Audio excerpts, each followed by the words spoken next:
Coming up on This Week in Computer Hardware, no hardware at WWDC, 8086, a new Atari console, and Intellivision. What decade is this anyway? ADATA's got a sweet new NVMe, a Braille monitor USB spec, and so much more coming up next on TWiCH. Netcasts you love. From people you trust. This is TWiCH. Bandwidth for TWiCH is provided by CacheFly at CACHEFLY.com.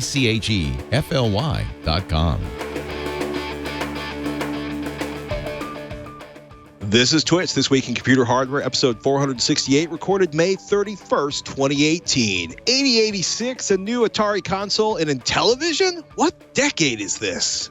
Welcome to TWiCH, This Week in Computer Hardware, TWiCH's weekly show that aims to bring you the most useful, most engaging, most delightful, most affordable, and occasionally the most compact, densely nuanced reviews of products, news on the hardware side of things. We love the consoles, we love the processors, we love the desktops, we love the mobile, and today we love the Padre who's joining us because Mr. Ryan Schrout has been ensconced in a location I am not allowed to name for fear that lawyers will drop through the ceilings with terrible documents and pens to force me to sign them. Welcome, Padre. I was chowing down on a couple of terabytes of SSD, so you know. So you and I are both reviewing Synology's new 1618 Plus. They're new. They're getting rid of the 5-bay NASs. They're moving to 6-bay NASs. More drives, always better. I'm using a traditional rotating media in the NAS, and I'm sorry. What are you putting into that? Well, I mean, rotating media is fine, Patrick. It's cute. You know, it reminds me of a simpler time in the world of technology. I'm dropping in some of Kingston's brand new UV500s. These are their 960 gigabyte or 1 terabyte drives that are replacing all of their other SATA options. They've got this now on the SATA side and then the 1000 on the M.2 side. And I just figured, you know, brand new NAS, why use spinning drives? Why not just go ahead and get 6 SSDs and see exactly how fast it will go with the 10 gigabit Ethernet card in there? I will be very curious to see what happens in terms of overall SSD life based on the data scrubbing that's done by the OS. I have been told that there is something that you can flip that will reduce the amount of bit flipping that the NAS does when it recognizes it has an SSD, which, as we know, is absolutely essential because, well, it's all about the writes. You're going to be limited on your writes, so you better make sure you only do them when you need them. Beware, people. Be very aware. This will be fast. It could be. I mean, this is what? That's $1,800 worth of SSDs, give or take? Yeah, these are about $300 a pop. So I just realized that actually we just did this on Know-How, and I was like, wow, there's a lot of SSDs that they sent. And by the way, I should also mention there's an M.2 cache card. So not only is it going to be fast SATA SSDs, but there's a PCIe connected SSD module in there that will cache these SATA SSDs. This is just for one of those cache on cache features. It's sort of the, yo dog, I heard you like cache, so I put cache on cache. I'm sitting here and like, so this is not something that's particularly useful in terms of streaming video or playing files or downloading files of a certain size. I mean, this is for massive backups and massive file transfers, but mostly just because you can. Yeah. Let's be honest. I could put a bunch of justifications. This is all about bragging rights because with a NAS, you do really want the space. I mean, that's the whole idea. You have a big tub of storage. But what you get with SSDs that you won't necessarily get with rotating media, even with that M.2 cache card, is you get ridiculous transactions. You get a lot of transactions per second. So if you were going to be using your NAS to do something where you're going to be doing a lot of reading, say a financial transaction server, this actually is a legitimate way to go. Otherwise, as you mentioned, it's just Padre going, how many SSDs can I cram in this thing?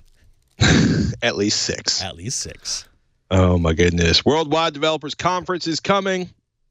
The rumor from Mac Rumors and everybody else on the planet, don't expect any hardware, Health Kit, AR Kit 2.0, updates, very minor, we understand, updates to iOS, Mac iOS integration. I think that might be one of the big themes. But as far as new Macs, new iPads, and possibly larger screen Apple Watches, all that is going to be coming later this year. It is going to be a very software-y Worldwide Developers Conference. Now, I'd like to get your input on this, Patrick, because I've heard a lot of hate from some of my Mac fans who, like, oh, well, Apple has lost the innovative edge and they haven't done anything new. WWDC never really was supposed to be the place where they released hardware. I mean, it's a developers conference, right? WWDC, so WWDC, as many vendors have separated product launches, major vendors have either left entirely or separated their project launches from the Consumer Electronics Show. It takes place every January. Apple, I remember kind of distinctly several years ago when Apple separated its new hardware launches from WWDC. It was a very kind of like, we got an enthusiastic group of people and we're going to talk about the thing. Right. And I can't remember the exact year, but basically there was this sort of tearing sound, and WWDC became less important in terms of hardware. But at least that's the way it feels to me. I think at this point, as far as the Apple's lost its edge, the original Apple Watch design still feels like a kludge to me, but in part thanks to a certain AR manufacturer who shall remain nameless until later in the show, not developing new chipsets essentially for watches. You've got a case where Apple kept hammering away. They did the Microsoft thing. Like 1 wasn't that great and 2 wasn't that great, but 3.0, is a big deal. Apple's selling a ton of watches. They're, I think, less interested in the iPads. Rumor has it they're going to be making some big changes to the MacBooks. They're actually talking to professionals to figure out how they use Mac Pros. Kind of crazy.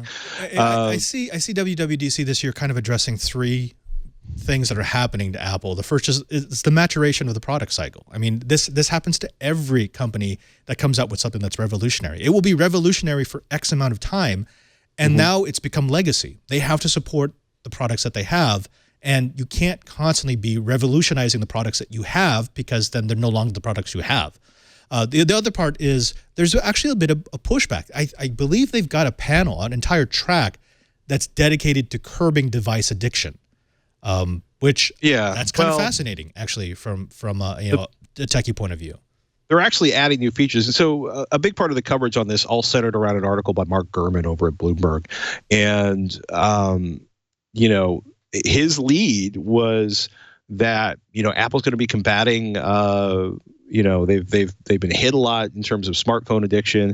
So there's actually going to be tools inside the settings app in iOS 12 that's going to help you monitor how much time you're using your iPhone or your iPad, how much time you're spending on individual apps, and in theory, help you to wean you from your smartphone addiction.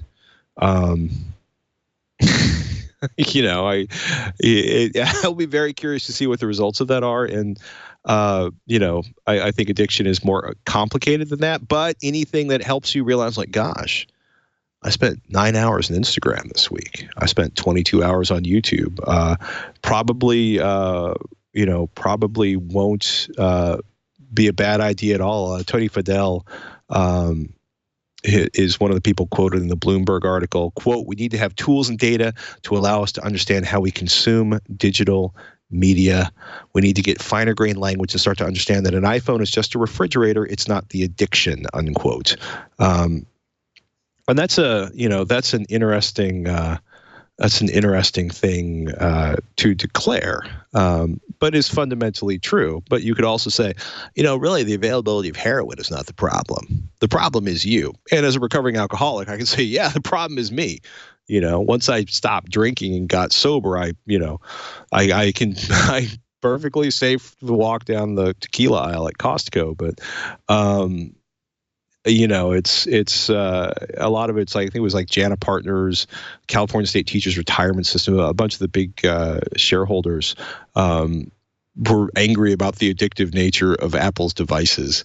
And I think that's, It's an interesting thing to say. Who else do you go after? You go after Samsung, because that article, which goes way back to basically, I want to say like the week of CES, was these two major Apple shareholders wanted a study of iPhone addiction in children and to give parents more control and access.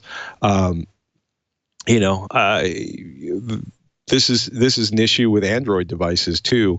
I think Apple just is a better magnet for this because it's Apple and Apple's iPhone and Apple's operating system, and Apple controls it, versus the Android operating system, which is owned by Google and used by everybody on the planet. I will be very curious. I'm curious to see how ARKit 2.0 works, because it's like AR games against each other in a virtual environment. We won't see an Apple AR headset probably until 2020. Honestly, I don't think that's a bad thing. The AR and the VR space right now is very crowded. We have no idea who's going to be the winners. Apple has not always necessarily been about getting there first. They just get there with the product that they want. And right now, especially in the AR space, there's a lot of room for development. And I would like for them to wait to see which path you're gonna go in the AR space. Are you going down more of a Microsoft HoloLens, something that more like Google Glass, which actually was a very different AR experience, or what we're starting to see now from Lenovo and from the other Google manufacturers. I want Apple to take the mistakes that are made by these manufacturers and give us something incredible, and hopefully they'll do that. As far as the addiction is concerned, I do want to chime in there because it's very easy to say that thing is the source of the addiction. That thing is doing bad things. And as you've already called out, it's never as easy as that, especially since we're technologists. We're the digerati. We understand that there are certain types of things we like to do. Right now, we like to stay in the know. But that hasn't always been about technology. I know people who are addicted to books. Like they will basically live their life tucked away in a corner with stacks of books.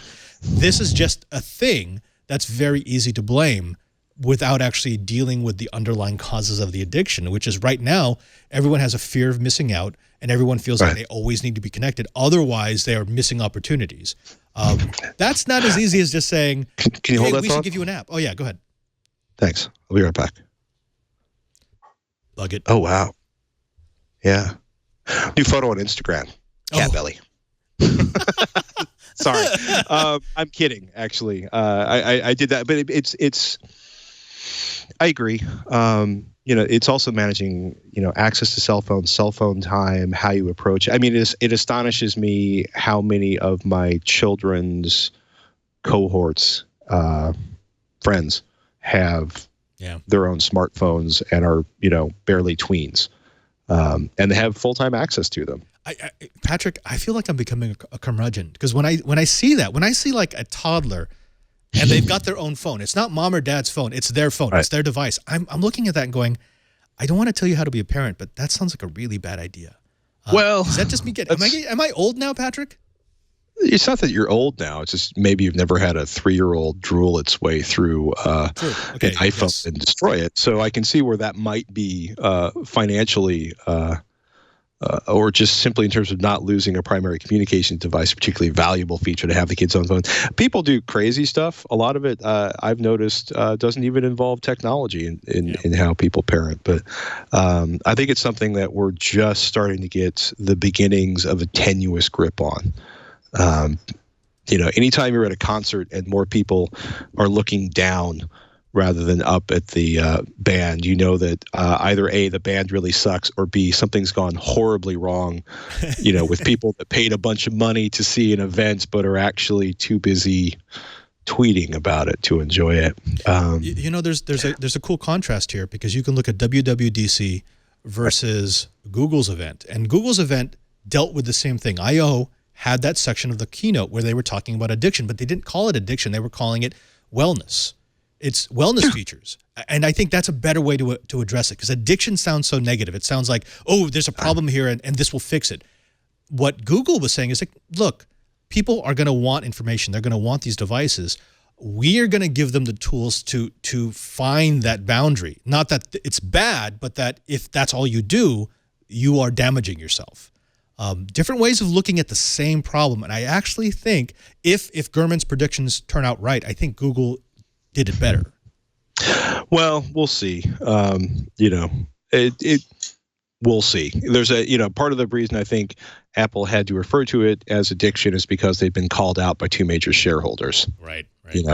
So they couldn't be like, we've introduced wellness features to, they may have introduced these features to mitigate the complaints from people that might impact the stock value. But, it's probably easier for them to take it directly head on in the way that they did. I want to make a correction real quick. The abandonment I was thinking of in terms of hardware was Macworld, which, by the way, was the place where the first iPhone and the name of the Apple TV was introduced. But I missed that show. Do you miss that show? Yeah, I miss that show. I miss all the shows. But, it was also Macworld 2009 was the last show where Apple participated. And then, because Macworld was a huge deal to them. And then they basically, 2 years after the iPhone launch, they were done with it. At last year's Worldwide Developers Conference, that was actually the preview of the iMac Pro, the new iPad Pros, and that's where the HomePod was launched. Right. Patrick, so it's I want to take us off the tracks a little bit here because I really do want to hear your perspective on this. The trend, and I would start this with Apple. Apple really set this off. It has been to bring in these big announcements in-house. You have your own show. Apple does their own show. Microsoft does their own show. Lenovo, etc. Go down the line. But it used to be the Comdex, the CES, the Macworld, where it was third party. I understand the value of having your own show, especially since sometimes it's actually less expensive to do it that way. But I think there's something that you get when you combine a bunch of vendors into a third-party space, like a CES or formerly of Comdex, that you don't get when it's all one vendor. True, but you get total control over the release date. Right, exactly.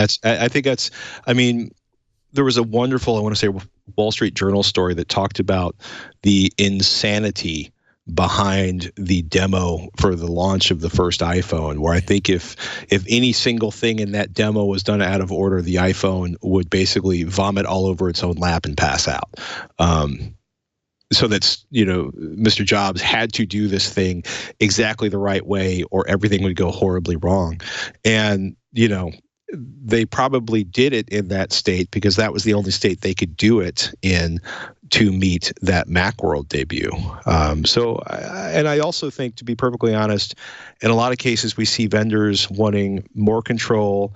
And this is certainly something that Apple pioneered. Like, well, if we only give our 5 sort of pets, right, who say nothing but glowing things about our products, if our hand-selected mouthpieces do the initial seed reviews on the devices when they go up for order or when they go up for sale, pre-order or they go up for sale, then they have this huge amount of control because A, they have leverage over that incredibly short list of people that get access to their products earliest, which gives them the most coverage, and B, they get to kind of control the message that way. So I think a lot of this is simply about wanting to decouple product launches from major trade shows, and also I think because the trade shows started becoming prohibitively expensive. But yeah, they got too big for their britches. we should probably go back to the show. The show, the hardware thing. Really quickly, iOS 11.4. HomePod finally gets stereo pairing and multi-room audio, which is 2 features I think it should have launched with, but they needed AirPlay 2 to do that, and AirPlay 2 is now finished, or will be sliding out shortly. So if that works properly, does that become your Sonos? Do you dump your Sonos and just get a bunch of HomePods? No, I don't, because I've got 5 Sonos devices in the house. But I've heard the HomePod. I enjoy the audio from the HomePod. I at this point the cost to buy in, that you're talking $700 for a pair of HomePods right now. That's more than I could do. Get most of the audio for $300 with a pair of Sonos Model 1s. So it's an expensive device, and I've discovered, as somebody who has a lot of audio devices scattered through the house, I really appreciate a pair of Sonos Model 1s. I like them a lot more than a single Model 3 or a Model 5. The whole stereo thing's a big deal for me. And also Siri's okay, but the option to use, ALEXA or Google Home to control other audio devices is pretty strong. Reaching back into our youth, videocards.com got screen captures of online listings for the rumored 8086 anniversary CPU. It's going to be the 40th anniversary of the 8086, the original Intel microprocessor for personal computers. And if you scroll down a little bit, you'll see the Intel Core i7 8086K 5 gigahertz. Wow. 481.27 euros. Well, will they release an 8087K coprocessor? Because I remember those back in the day. No. Did you ever buy a coprocessor, by the way? I think I had one machine with a coprocessor. Most of what I did not particularly need coprocessing. I had a compact portable 2 that I kept running until, it was probably 8 years old when I finally replaced that with a Macintosh. I made that last a long time. It's also kind of crazy when you realize the original 8086 was, I think, running at 4.7 hertz. Right, I know. Well, don't forget that turbo mode. Jack it up to 8 gigahertz. 8 megahertz. No, yeah, 8 megahertz. So the 8086. What process? Do you know what process they're using for this? It's not going to be 7 nanometer. No, we shouldn't go down that rabbit hole, because we had an extended discussion last week about how sad it is that TSMC and several other fabs are kind of ahead of Intel in terms of process at this point, and how shocking that had happened. So this is really just sort of a PR stunt then. Aside from the processor speed, you're not really getting anything new here. Well, we don't know a whole lot about the chip, so who knows? Maybe this is what they've been pushing off that new processor launch for 2 years just so they could take advantage of the 40th anniversary of a processor that the vast majority of the consumers don't remember. It could happen. Ryan found a really interesting thing up on the Dell's website, G3 15-inch gaming notebook. So discrete GeForce graphics cards, 1050 Ti. They start at like $700, which is really fantastic. 24 gigabytes of memory, 8 gigabytes of DDR4, and 16 gigabytes of Optane memory. Nice. Which starting at $700 or just under $700? Starting at $699. Oh, my goodness. So, yeah. See, but that's something that you can only get when you buy a lot of components. That's wow. Yeah, I have not yet been able to play with any Optane stuff though. I'm excited. It's incredibly uncommon. It's also he also takes pains to point out there's a help me choose a more info link, and it makes it sound like it's 24 gigabytes of RAM, despite the fact that it's not 24 gigabytes of RAM. It's 8 gigabytes of RAM, but it's like improve overall system performance, deliver better performance and cost than just 8 gigabytes of DRAM. Intel Optane, and then finally, by the time you get to like 400 words into the third paragraph, the Intel Optane memory does not replace DRAM. It can, however. Oh yeah, I'm looking at that's incredibly deceptive. Yeah. That is not 24 gigabytes of memory. It's an 8 gigabyte system that has a 16 gigabyte Optane module, which can be used to accelerate system storage. Yeah. So it's if memory isn't the bottleneck, and you've got a standard hard drive instead of an SSD, Optane is going to be a huge boost. If you do have an SSD, you basically, if you need more than 8 gigabytes of RAM, you're still better off having 16 gigabytes. But it's pretty interesting. 16 gigs of Optane memory is like $25, which is way less than an 8 gig SODIMM slot. It's going to be like $80 or $90 right now. it's not going to let you run, the Optane memory is not going to let you run more applications. It's not going to let you run games that want more than 8 gigabytes of memory. Not that many do. What would be really slick is if you had 16 gigabytes of DDR4 and 16 gigabytes of Optane memory is one of the things that Ryan points out. It's a good article. I was also crazy with the idea that you can get a 1050, a laptop with a 1050 Ti or a 1050 for like $700, $720. That's a pretty fantastic deal when you look at that. And that's the G315 gaming series.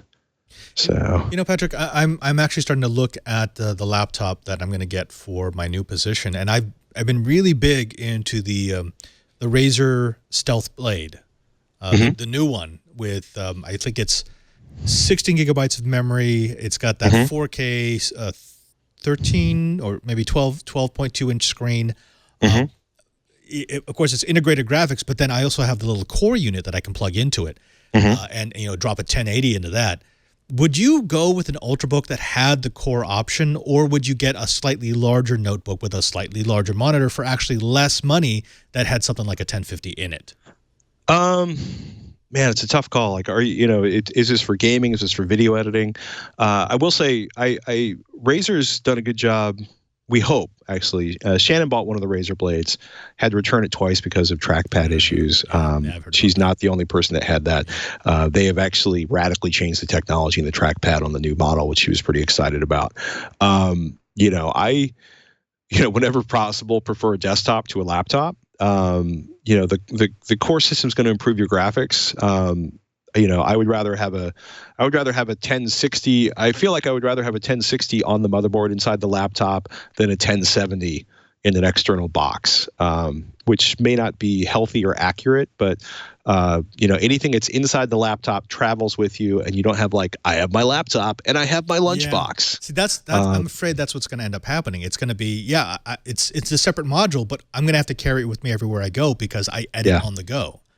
And the thing about what's crazy about this latest round of mobile chipsets from Nvidia, these mobile GPUs from Nvidia, is they are essentially at performance parity with the desktop units. It's not like it was for the last decade where it's like, well, you can get the one for your laptop, but it's 20% slower. They're super tight and super close in performance. So I would say you're probably better off getting the fastest GPU you can get integrated into the laptop. Over using the lunchbox. The other thing is storage is always a primary concern for me.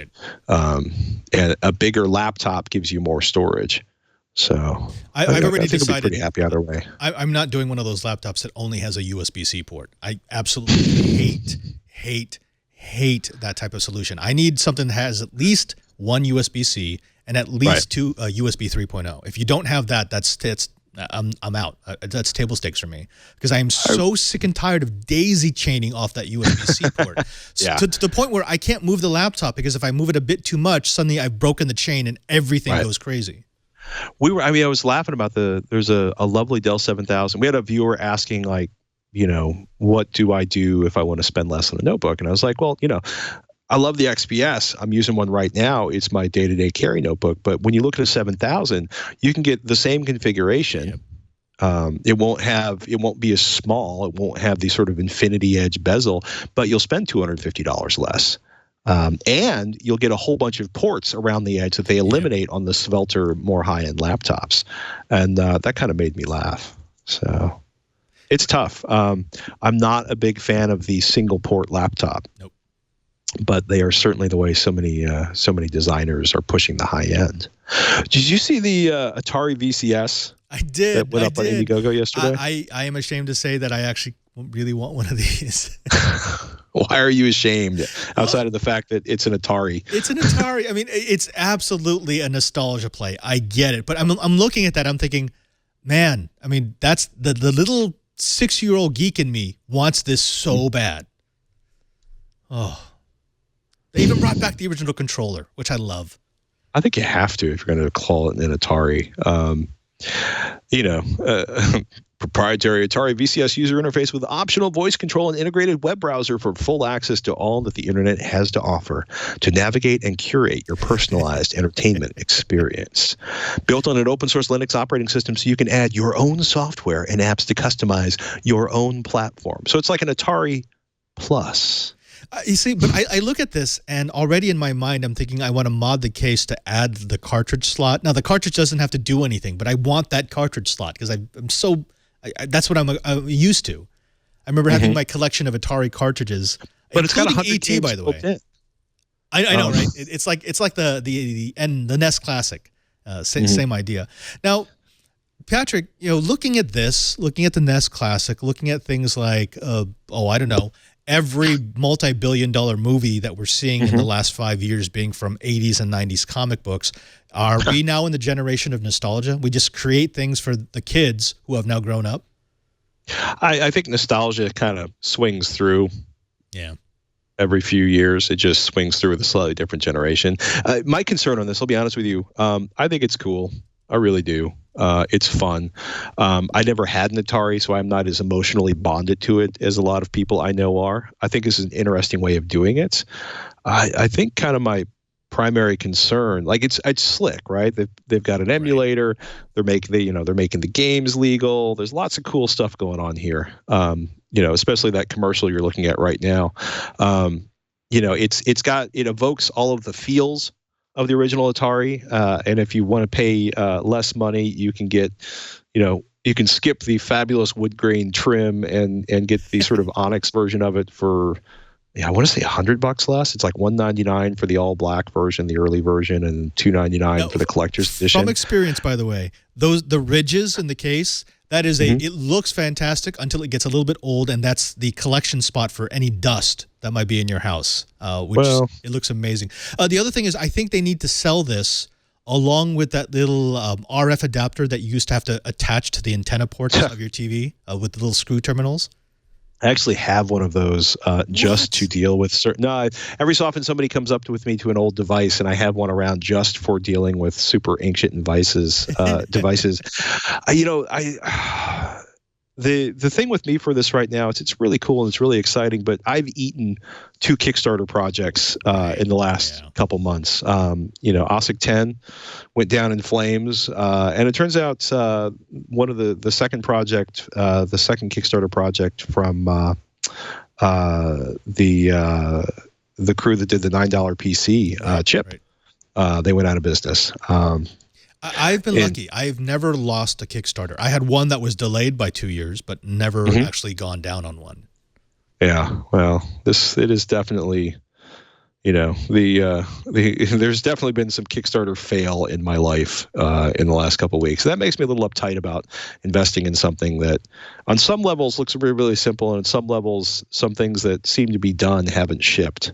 Right. But I think it's an interesting idea. Certainly, people are really excited about it. The thing that had me giggling hysterically is another.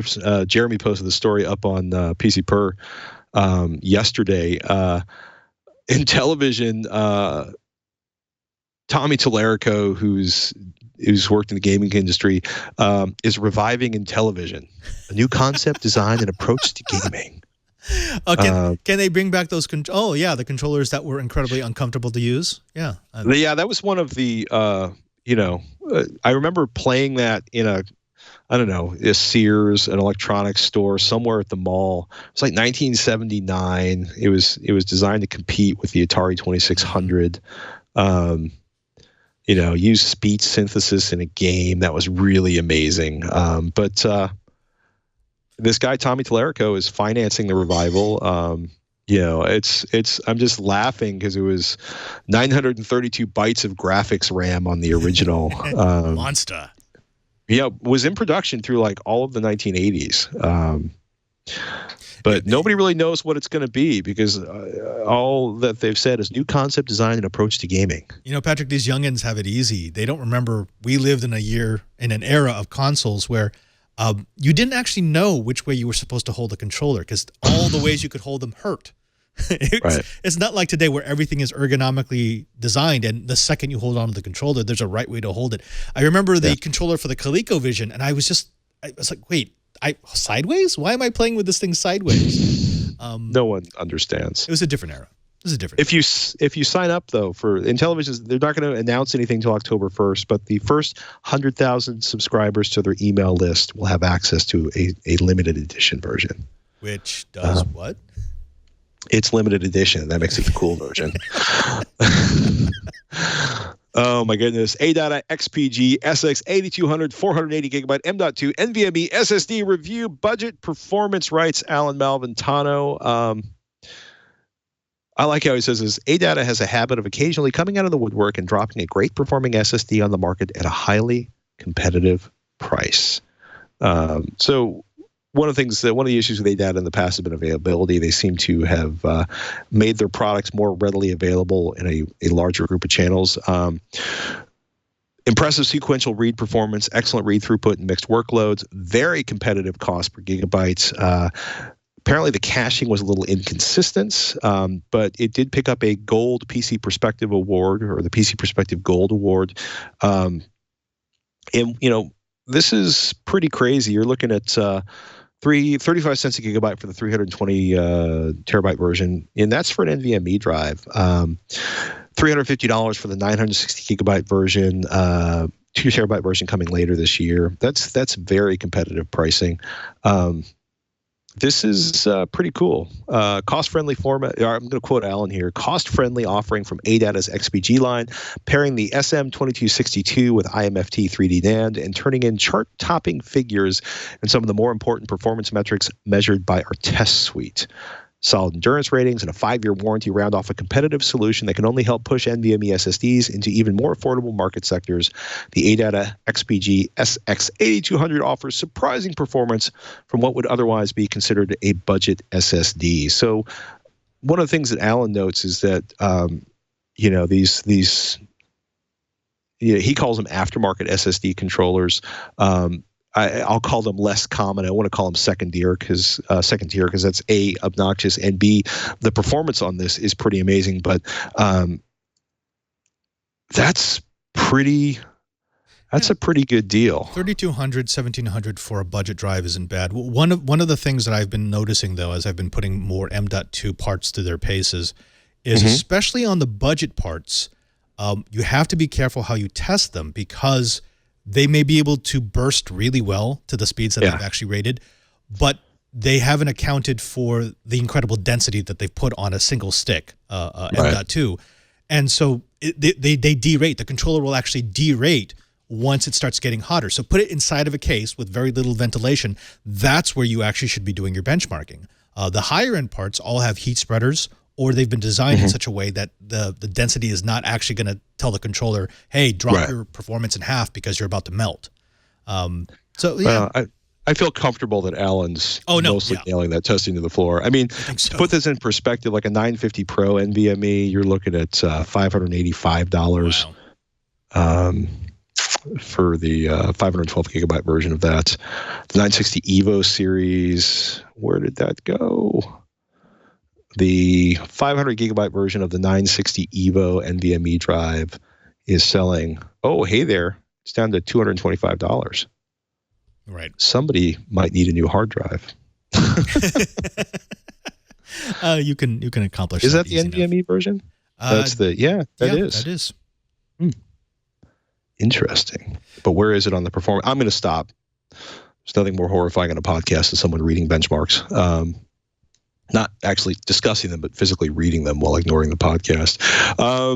Synopsys presented the USB 3.2 demo. We're looking at a doubling of speed, which on one hand is awesome, and on the other hand, USB 3.1 is so stupid fast that it's not particularly useful to double that speed. But essentially, Synopsys posted a YouTube video. Scott Michaud wrote this up at PC Per. They had 2 bonded lanes over a standard Type-C cable connected using a host USB 3.2 controller, quote, embodied by an FPGA board. The device controller is the same hardware that was configured to be seen by the pair as a USB device. And, USB 3.2, long way away. But, as Scott writes, more bandwidth is always better. Right, and they do have to plan for the future, because USB 3.1 is as fast as the previous generation of Thunderbolt, so they're going to want to rev that. Now, we don't actually have devices that are going to be using that, but at some point, if we do plan to do USB connected bus devices like video cards, it will be handy. It will be actually kind of nice. And there are a couple of products right now that are releasing SSDs connected via USB-C, USB 3.1 that almost will saturate the bus, almost. And when you start putting those in RAID configurations, I guess the 3.2 might actually become useful. What you need that speed for would be if you're a video editor, if you're one of these people who needs to back up your machine constantly because you are in a space where you don't want to lose your assets. Again, niche case, but the nice thing about those niche cases is it means that the rest of us will get far more capable USB-C devices way sooner than we actually normally would. Mm-hmm. That's a good thing. Yeah. I mean, I'm never going to turn down free speed, Patrick. Are you? Well, depends on how many other things I have to upgrade to get that speed. True. Okay. Yeah. I'm down. Oh, my goodness. $90 MSRP Corsair HS70 wireless headsets just got announced this morning. The crew over at PC Per, Sebastian Peak, did a review of that. He was very enthusiastic about it. He had one caveat. His initial testing out of the box was a little disappointing because the battery was low, and because, of course, this is a wireless device and all of the amplification is provided internally and battery powered, it was not particularly awesome performance, but once the battery was charged up, the performance was pretty solid. As he put it, these perform differently on a low battery, so don't judge them straight out of the box. Pair of 50-millimeter drivers. He said, excellent bass, excellent high end, solid mid range. He was, I think he was pretty much delighted that, unlike a lot of the gaming headsets in this price range, where there's too much bass and not enough, basically that V shape where there's lots of treble and lots of bass and you can't hear the voices. He said, these put most of the gaming headsets on the market to shame with their remarkably clear sound. I gave him a Editor's Choice Award. That's a pretty fantastic price for a wireless headset. You're looking for up to 16 hours. They're rated for 16 hours of battery life. He was saying, I think 10 hours at 60-70% volume is good. And if you turn the volume down, you can push them harder. But it's not a bad looking headset either. This is, again, as you mentioned, it is a gaming headset, but it doesn't act like a gaming headset. I actually got my hands on a pair of these. The closest thing I would compare it to is something like the Plantronics Backbeat Pro, which is twice the price, actually more than twice the price of this, which is also a wireless, but that one has the option of being a wireless or wired headset, which I really, really like. Now, the one thing about these is I wasn't overly thrilled by the feel of the cup.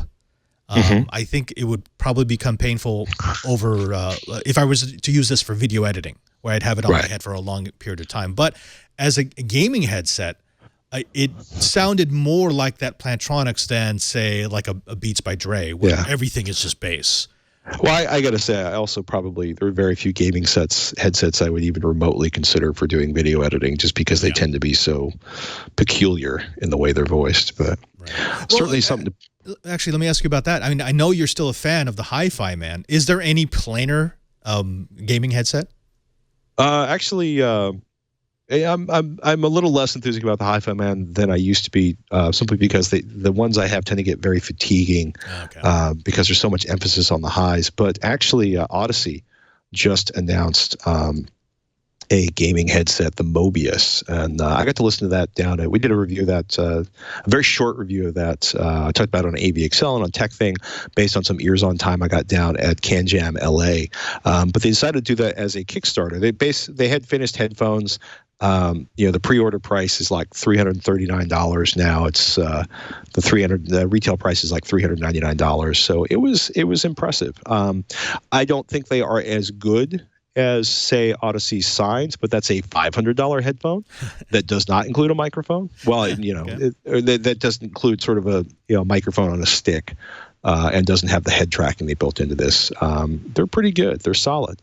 And it's interesting. There are a lot of vendors that are looking at gaming and realizing there are a lot of gaming headsets that sound kind of crappy. Yeah. And they look good though. They've got accents, and some of them even have LED lights. They just don't. Your LED lights match your motherboard. But I also got to say Kingston's, the HyperX stuff. HyperX, the Cloud. HyperX Cloud Revolver, is really good. That's also $80 with a cable, but I think it's one of the best sounding headsets out there. And certainly is a lot less. There's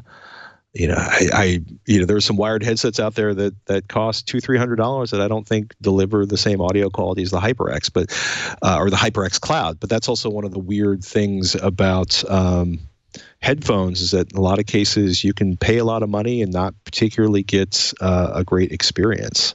Yeah, but. And let's be honest, the gaming experience is different than, say, the hi-fi experience. It really is. You're emphasizing two different things. Jason Howell got a series of planar headsets, and they have spoiled him. They've destroyed him for regular headsets for when he's doing his actual content production, his music work. And I like those. I would never use those for gaming. I just don't feel I would. I think it's partially because so much what we've listened to gaming audio with is so unnatural that may have kind of tweaked what you're listening to. There are dynamic drivers or traditional headphones that are just as good as planar magnetics. But when you get to some of the high-end planar magnetics, the results are pretty amazing. But that's also like are you going to spend $800 for a set of headphones? It also depends on the game, because when I'm playing something like a first-person shooter, if I'm playing Call of Duty, there's a different type of headset that I want versus if I'm gaming, with solitaire. That's totally completely different. I didn't know we were still considering solitaire a game. I will mock you later. Quick announcement: Microsoft and Apple helped build a new Braille display standard. USB Implementers Forum announced that. Actually, I was kind of pleasantly surprised by that. But it's a really interesting idea. Braille displays, a standard being supported by the biggest names in technology. So it's essentially a USB HID standard. Yeah. When I read this, the thing that blew me away was the fact that this didn't exist. I did not know that.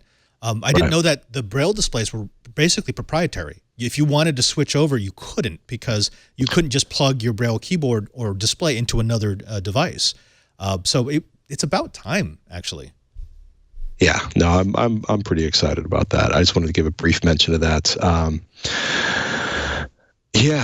just think it's great. It makes me happy. Other thing that I was kind of crazed by, Google and LG made what they're calling the highest resolution VR screen yet, 4800 by 3480.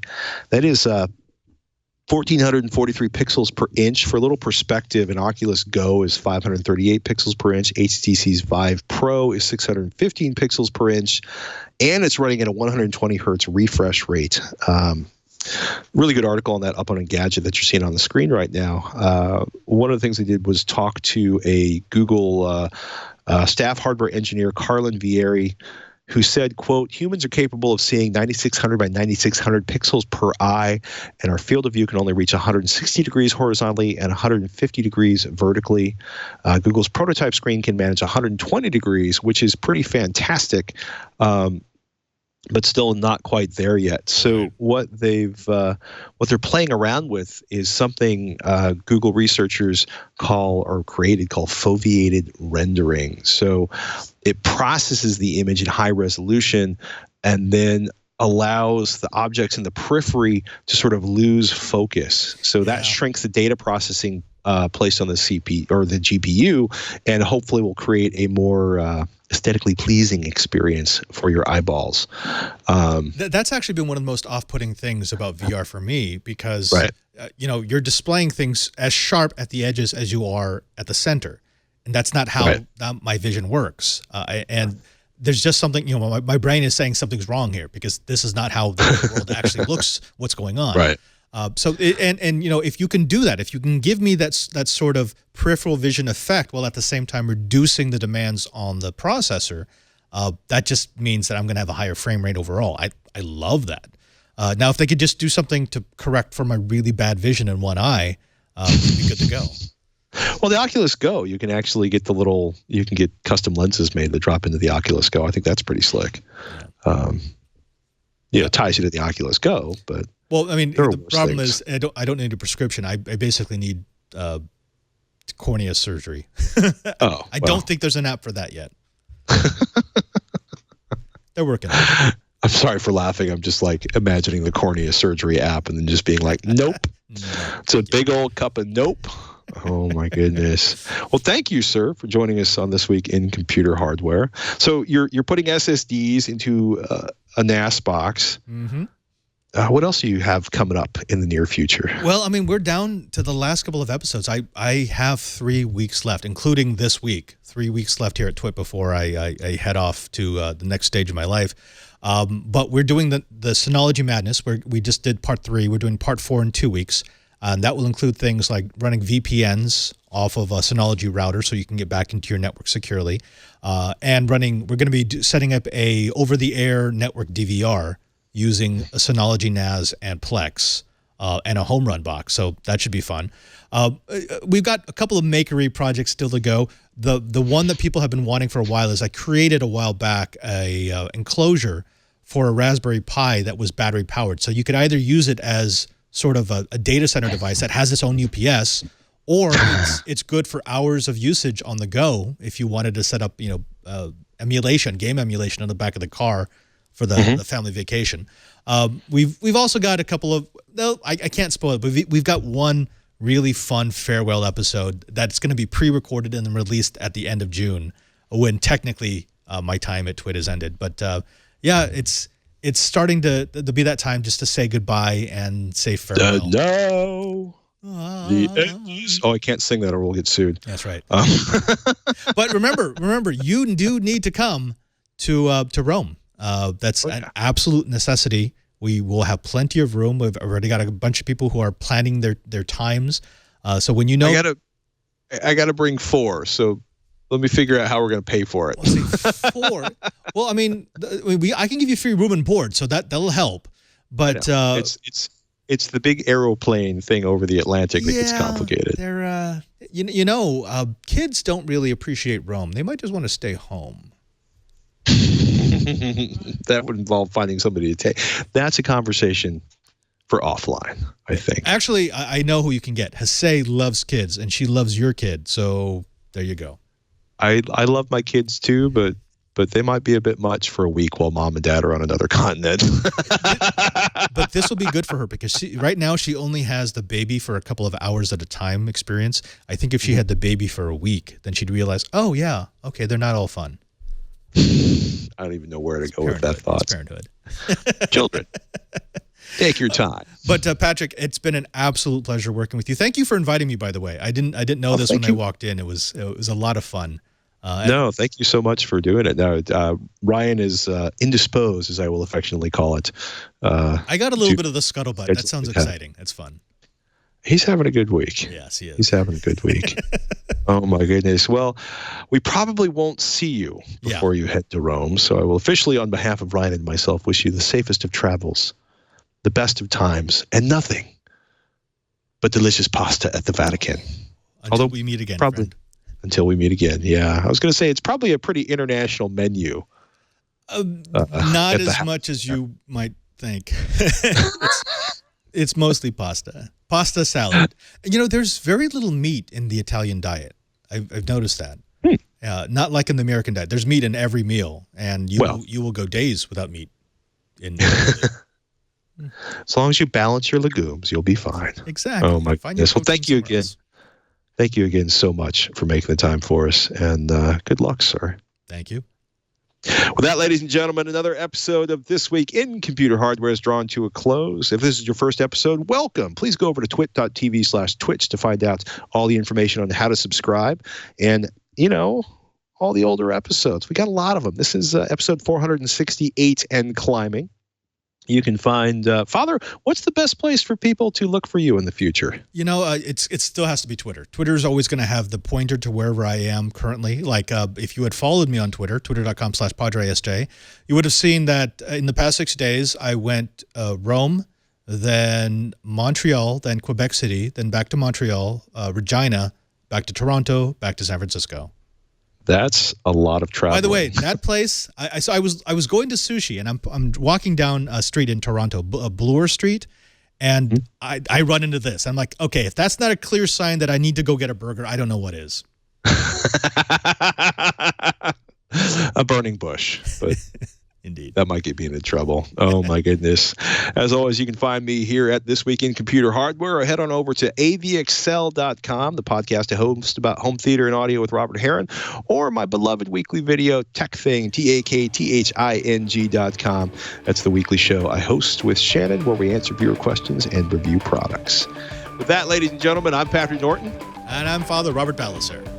We'll see you next week on Twitch.